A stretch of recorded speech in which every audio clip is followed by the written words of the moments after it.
हरिओम. लाओत्सेचा ताओबोध. योगदास श्री जय गणेश जोशी यांचे प्रवचन. पाटी कोरी असावी. भाग 1. बरणीत जर अगोदरच दगड भरलेले असतील तर त्याला साखर ठेवायला जागा नसते. त्यातून त्या बरणीत साखर ठेवायचीच झाल्यास त्यासाठी त्यातील दगड काढून टाकावे लागतील. बरणीत जागा रिकामी करून घ्यावी लागेल आणि मगच आपण त्यात साखर ठेवू शकू. तसेच आध्यात्मिक ज्ञान विज्ञानाबद्दल होते. एखाद्याला जर अगोदरच माहिती असेल, ज्ञान असेल, तर त्याला ज्ञान देणे महाग कठीण असते.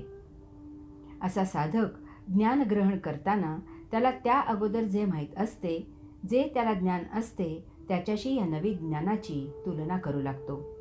स्वाभाविकच त्याच्या मनात प्रश्न निर्माण होतात. तो नवीन ज्ञान ग्रहण करू शकत नाही.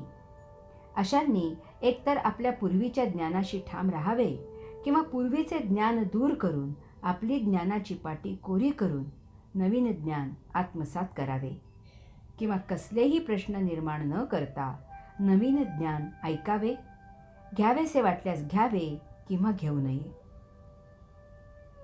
एक महान योगी होते. त्यांच्याकडे कोणी नवीन साधक आला आणि त्याने जर त्यांना असे तुलनात्मक प्रश्न विचारले तर ते त्याला सांगत असत की जर तुम्हाला अगोदरच माहिती आहे तर माझ्याकडे कशाला आला आहात. माझे हे असे आहे, आपल्याला पटले तर घ्या, परंतु तो अमुक असे का सांगतो असे मला विचारू नका. तसेच मी असे का म्हणतो असेही त्या पहिल्या गुरूंना विचारू नका. माझ्याकडून तुम्हाला काही घ्यायचे असेल तर मागील ज्ञान विसरूनच तुम्हाला ते घ्यावे लागेल. माहीत असताना आणखी माहीत करून घेणे महा धोकादायक असते. कारण असा साधक गोंधळून जातो. त्याला नक्की काय करावे ते समजत नाही. त्यापेक्षा अज्ञानी परवडतो. त्याची पाटी कोरी असते, तो विनम्र असतो, त्याला अहंकार नसतो. जे ऐकावे ते तो पूर्ण स्वच्छ आणि मोकळ्या बुद्धीने ऐकून ग्रहण करून आत्मसात करू शकतो. जो ज्ञानी असतो ज्याला अगोदरच ज्ञान असते, तो त्याचे ते ज्ञान दूर करू शकत नाही, विसरू शकत नाही. असा ज्ञानी काही वेळेला महाअहंकारी असतो. तो त्यासाठी धनसंपत्ती, जोडलेली माणसे, घरदार इत्यादी काहीही सोडू शकतो. त्याच्या ज्ञानाला धक्का लागलेला त्याला सहन होत नाही. परंतु जर त्याच्या अहंकाराला कोणी मान्यता दिली तर तो अशासाठी काहीही करायला तयार असतो. एक वास्तुविशारद आहेत. भाड्याच्या घरात राहत आहेत. ते गेली 10 वर्षे फ्लॅट घेऊ शकले नाहीत. कारण जेथे जातील तेथे त्या इमारतीच्या रचनेमधील ते चुका काढतात. हा ज्ञानाहंकार आहे. हे शुष्क ज्ञान धोकादायक असते. अशाला भ्रम असतो की त्याला सर्व काही समजते आणि त्यामुळे त्याला कोणी काही सांगायची गरज नसते. असे ज्ञान ग्रहण न करू शकणारे म्हणून कायम करता विद्यार्थीच राहतात. अशांना काही शिकवायला जाऊ नये. पाटी कोरी असावी. भाग 2. आपल्या ज्ञानाला सोडणे महाकठीण असते. ते जे संस्कार झालेले असतात ते सहसा पुसले जात नाहीत, रक्तात भिनतात. ते संस्कार इतर कोणापुढे झुकायला मर्यादा घालतात. असा संस्कारित प्रसंगी धर्मासाठी युद्धाला तयार होतो.